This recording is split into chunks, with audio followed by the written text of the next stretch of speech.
నమస్కారం. వార్తా విశ్లేషణ కార్యక్రమం లైవ్ షోకి స్వాగతం. ముందుగా ఈరోజు విశ్లేషణ. సాక్షి తెలంగాణ ఉద్యోగాలపై ఫోకస్, 2 లక్షల పోస్టుల భర్తీకి సర్కార్ కసరత్తు మొదలుపెట్టిందని గవర్నర్ తమిళిసై తన ప్రసంగంలో తెలిపారు. తెలంగాణ శాసనసభలో ఆమె ప్రసంగించారు. త్వరలో మరో 2 గ్యారంటీల అమలుకు ఏర్పాట్లు జరుగుతున్నాయని ఆమె చెప్పారు. హస్తంగుటికి పట్నం దంపతులు సీఎం రేవంత్ రెడ్డితో పట్నం మహేందర్ రెడ్డి, సునీతారెడ్డి భేటీపై కథనాన్ని ఇచ్చారు. పట్నం మహేందర్ రెడ్డి మాజీ మంత్రి అన్న సంగతి తెలిసిందే. రేపు తెలంగాణ అసెంబ్లీలో ఓట్ ఆన్ అకౌంట్ బడ్జెట్ ప్రవేశపెడతారు. కాళేశ్వరం ప్రాజెక్టు విషయంలో ప్రొసీజర్ ప్రకారమే సరైన దిశలో ముందుకు వెళ్తున్నామని సీఎం రేవంత్ రెడ్డి అన్నారు. ఎన్నికలకు ముందు ఇచ్చిన హామీలు ఏమయ్యాయని కాంగ్రెస్ ప్రభుత్వాన్ని మాజీ మంత్రి హరీష్ రావు ప్రశ్నించారు. సాక్షి ఆంధ్రప్రదేశ్ దొరికారు దొంగలు. ఎన్ఆర్ రింగ్ రోడ్ కేసులో A1గా చంద్రబాబు, A2గా పొంగూరు నారాయణను పేర్కొంటూ సిఐడి ఛార్జ్షీట్ దాఖలు చేసిన విషయంపై బ్యానర్ కథనాన్ని ఇచ్చారు. ఆ అప్పులు అంటగట్టినవే. అసెంబ్లీ సాక్షిగా కొండబద్దలు కొట్టిన కాగ్ నివేదిక అంటూ ఇంతకాలం ఎల్లో మీడియా, ఈనాడు, ఆంధ్రజ్యోతి ఇటువంటి పత్రికలు విపరీతంగా చేస్తున్న వ్యతిరేక ప్రచారాన్ని ఖండిస్తూ ఈ కాగ్ నివేదికలోని అంశాలను ప్రచురించారు. వైసీపీ ప్రభుత్వంలోనే ఉద్యోగుల వేతనాలు, పెన్షన్ల వ్యయం భారీగా పెరిగిందని కాగ్ నివేదిక తెలిపింది. ప్రధాని మోడీతో నేడు సీఎం జగన్ భేటీ అవుతారు. ఏపీకి రావాల్సిన నిధులు, అభివృద్ధిపై చర్చించనున్నారు. గొల్లబాబురావు, వైవి సుబ్బారెడ్డి, మేడా రఘునాథ్ రెడ్డిలను రాజ్యసభ అభ్యర్థులుగా వైసీపీ ఖరారు చేసింది. అంతా సిద్ధం. టెట్ 2024కు తొలి రోజే 10,000 దరఖాస్తులు వచ్చాయి. అప్పులు తగ్గించి సంపద పెంచామని బడ్జెట్ చర్చలో ఆర్థిక మంత్రి బుగ్గన రాజేంద్రనాథ్ రెడ్డి చెప్పారు. ఏపీలోనే వెలుగులు. విభజన తర్వాత తెలంగాణకు విద్యుత్ సరఫరా చేసింది ఏపీనే. ఆ బకాయిల్ని ఇప్పటివరకు ఇవ్వలేదంటూ ఎల్లో మీడియాపై ఈనాడు పత్రిక రాసిన అరాచక కథనంపై, ఏడుపుగొట్టు కథనంపై ఫ్యాక్ట్ చెక్ పేరుతో వార్త ఇచ్చారు. ఈ క్రాప్తో అన్నదాతలకు భరోసా, జియో ఫెన్సింగ్ ఆధారంగా ఈ క్రాప్ నమోదు చేసుకునే అవకాశం అంటూ మరో వార్తనిచ్చారు. అసెంబ్లీలో ప్రతిపక్షాల ప్రవర్తన బాధించిందని స్పీకర్ తమ్మినేని సీతారాం ఆవేదన వ్యక్తం చేశారు. ఈనాడు తెలంగాణ రాష్ట్రంలో ఇసుక అమ్మకాలకు కొత్త విధానం తీసుకొస్తామని ముఖ్యమంత్రి రేవంత్ రెడ్డి చెప్పారు. ప్రభుత్వానికి ఆదాయం, ప్రజల అవసరాలు తీరేలా పాలసీ రూపొందించాలని ఆదేశించారు.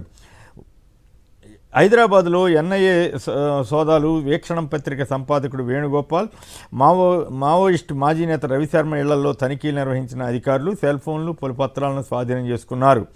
మేడిగడ్డ మరమ్మతుల గురించి పట్టించుకొని కాంట్రాక్టర్ సంస్థ, నీటిపారుదల శాఖ అంటూ వార్తనిచ్చారు. ఈనాడు ఆంధ్రప్రదేశ్ జగన్ ప్రభుత్వం ఏడాదిలో 341 రోజులు అప్పులు చేస్తూనే ఉందంటూ ఏడుపుగొట్టు వార్తను రాశారు. 2023 ఆర్థిక చిత్రం కాగు తేల్చిన లెక్కలని రాశారు. టిట్కో ఇళ్లపై జగన్ పిడుగు అంటూ మరో పిచ్చి వార్తను రాశారు. అన్నకు అవినీతి ఇందు భోజనం అంటూ గతంలో 11 ఏళ్ల క్రితం కేసుని మళ్ళీ తిరగతోడుతూ వాళ్ళ అసూయ అక్కసు అంతా తీర్చుకున్నారు. ఇండియా టుడే సర్వేపై లోకేష్ స్పందన అంటూ తాజాగా వచ్చిన సీ వాటర్ సర్వే మీద కథనాన్ని ఇచ్చారు. ఆశాలపై పోలీసుల నిర్బంధ కాండ అంటూ మరో వ్యతిరేక వార్తనిచ్చారు. ప్రతినిత్యం కనీసం 20 నుంచి 50 వరకు వ్యతిరేక వార్తలు, అబద్ధపు వార్తలు రాస్తున్న ఈనాడు యథాప్రకారం తన పత్రికలో ఏపీ ప్రభుత్వానికి వ్యతిరేకంగా కథనాలు ఇచ్చింది. పైగా ఆస్తి పన్నుపై 5% అదనపు పన్ను బాధుడుకు రంగం సిద్ధం అంటూ ఎన్నికలకు ముందు కావాలని చెత్త వార్తను రాశారు. నమస్తే తెలంగాణ గవర్నర్ ప్రసంగంలో అన్ని అర్ధసత్యాలతో అత్యంత పేలవంగా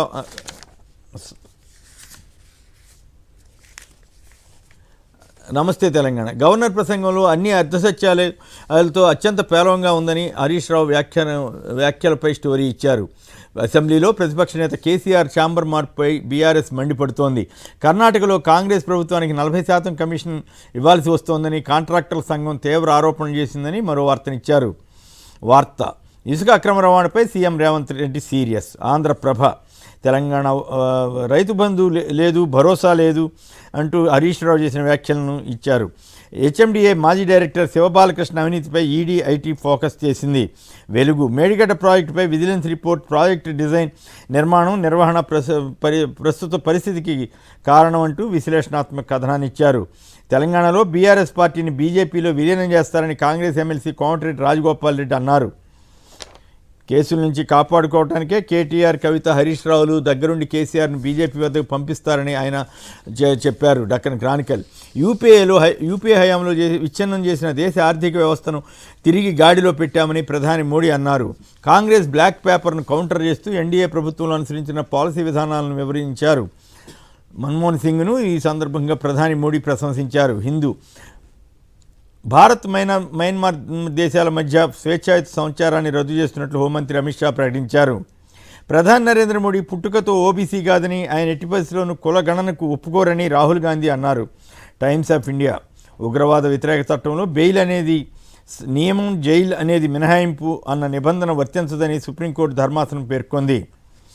పోలీసులకు అందుబాటులో ఉండకుండా విచారణ తప్పించుకోవడానికి వీల్లేదని న్యాయస్థానం అభిప్రాయపడింది. కేరళ ముఖ్యమంత్రి సీఎం విజయన్ ఢిల్లీలో ఆందోళన నిరసన చేపట్టారు.